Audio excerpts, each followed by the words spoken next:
My name is Corey, and I am the summer marketing intern at Voices for Children. I decided to sit down with some CASA volunteers for an interview. These are their stories.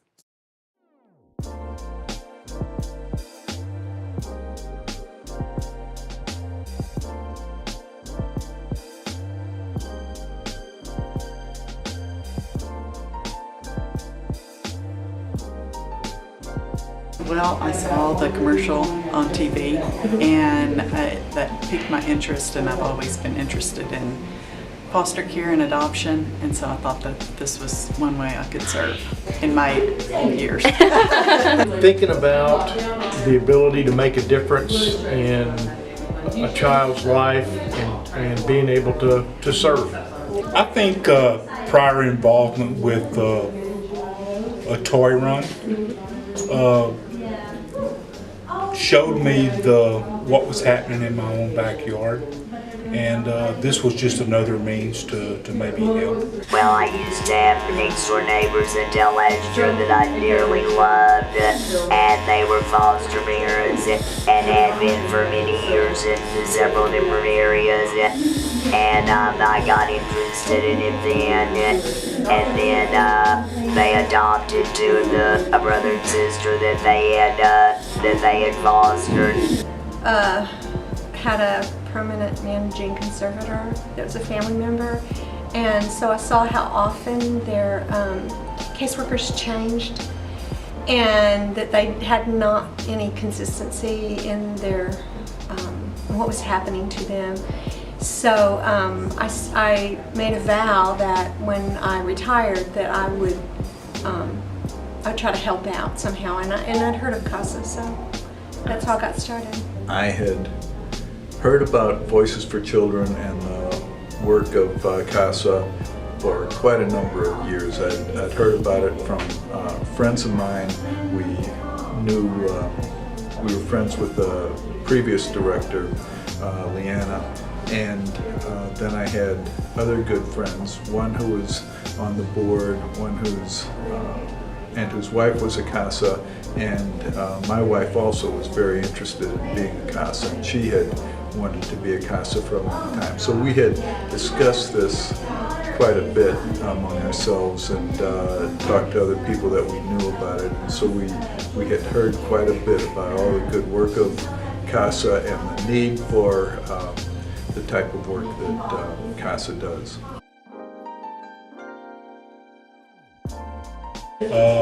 Attending court. I've been on conference calls for ARD meetings with their schools and family conference meetings. Mostly it's communication, so I spend a lot of time talking on the phone and kind of like doing a little detective work. Initially learning who all the relatives are, talking to all the relatives are. It's a very people-oriented kind of thing. And I visited with teachers and family members and friends and all of that. So it's a lot of communication and just a lot of learning. Primarily checking in with different parties that are involved in my child's care. But I try to go over there about once a month, and we have gone out for lunch before.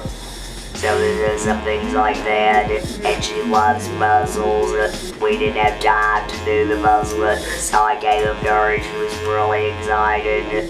So really just anything I could think of. I came on the board, and so I was on the board, but my wife was a CASA. And so what I know about being a CASA comes primarily from her and from listening to people at the board meetings, and particularly the presentations by various CASAs about the spotlight stories, about the cases of kids that they've had that they've seen big changes in their lives. I guess when I'm on a case, visiting the foster homes and keeping track of, I'd go and visit.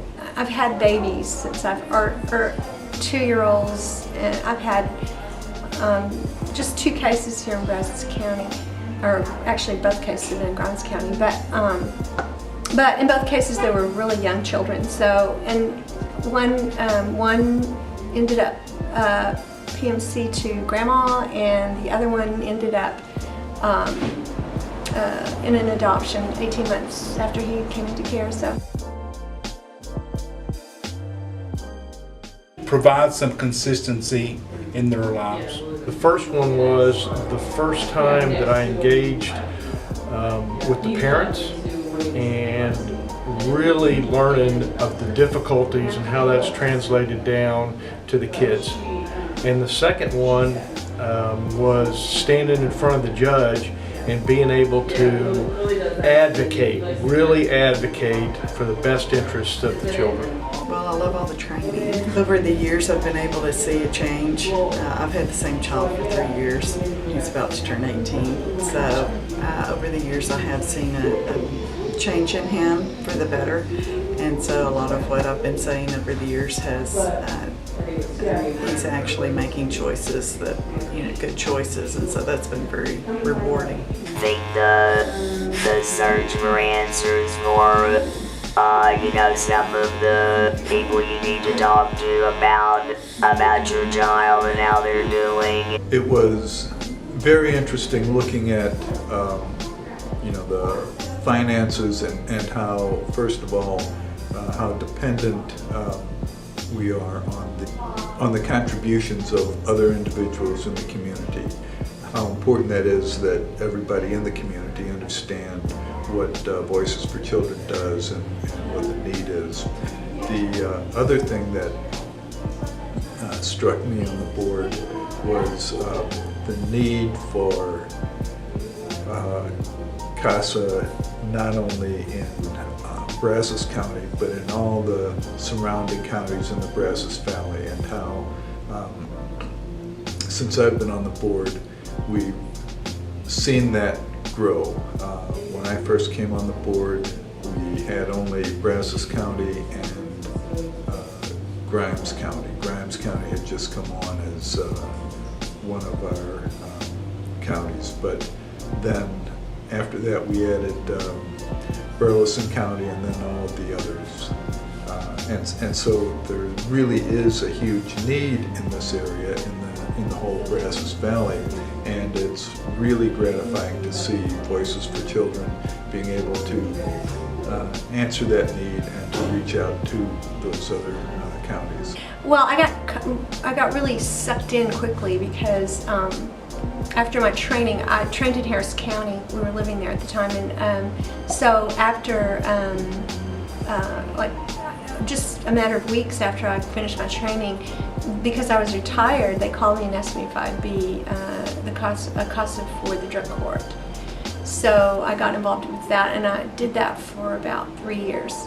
So, and sometimes the outcomes aren't exactly what you'd hope for, but it did make me feel like I was making a difference in the lives of children.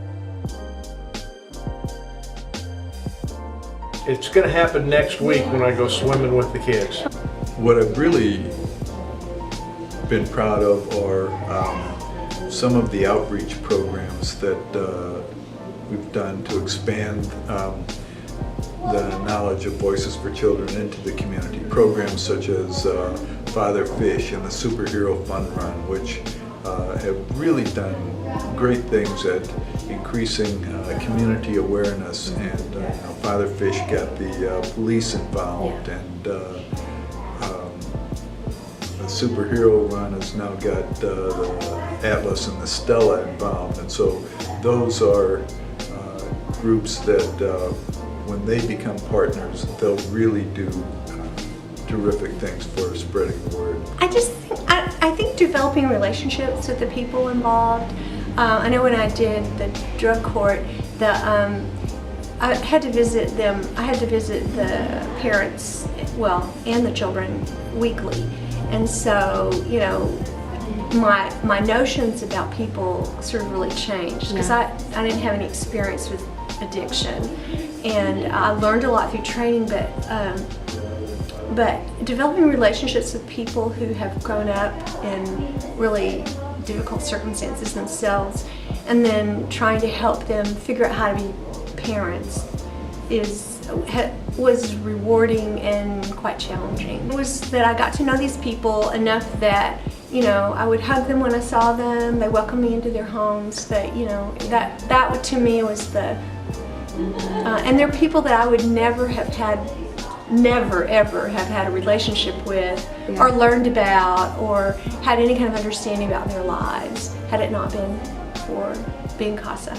My teenage boys call me when I by chance missed a weekly call. It touched me that they used their phone call to contact me, plus that they had the confidence to call me. I just think you need to care about others and want the best for people. Realize that these kids are our next generation. Well, I think you have to love children and want to be involved in the lives of children, but also I think that you have to think bigger than what you know. Like you have to be accepting of people who are not people that you would have been friendly with before. But almost every case that I've had any dealings with, the people whose children were removed had some sort of horrible trauma in their own lives as children. And so, you know, taking off your judging hat and being able to do that is really important. You have to have compassion and you have to have commitment to working on behalf of the children. You have to really care. Well, definitely be open and friendly. Every time I start talking, she gets tickled because of my voice thing. It's called electro warnings, and she gets tickled, which is okay. I don't really care. It's just nice to visit her. I really like to see the dedication of the staff and the volunteers. It's very gratifying to see them so focused on the mission and concern for the children. There are just so many different personalities on there, and each of them is able to contribute something unique and special to the board. I mean, it would be hard to say what personality traits. I guess openness to experiences and ideas would probably be the main thing.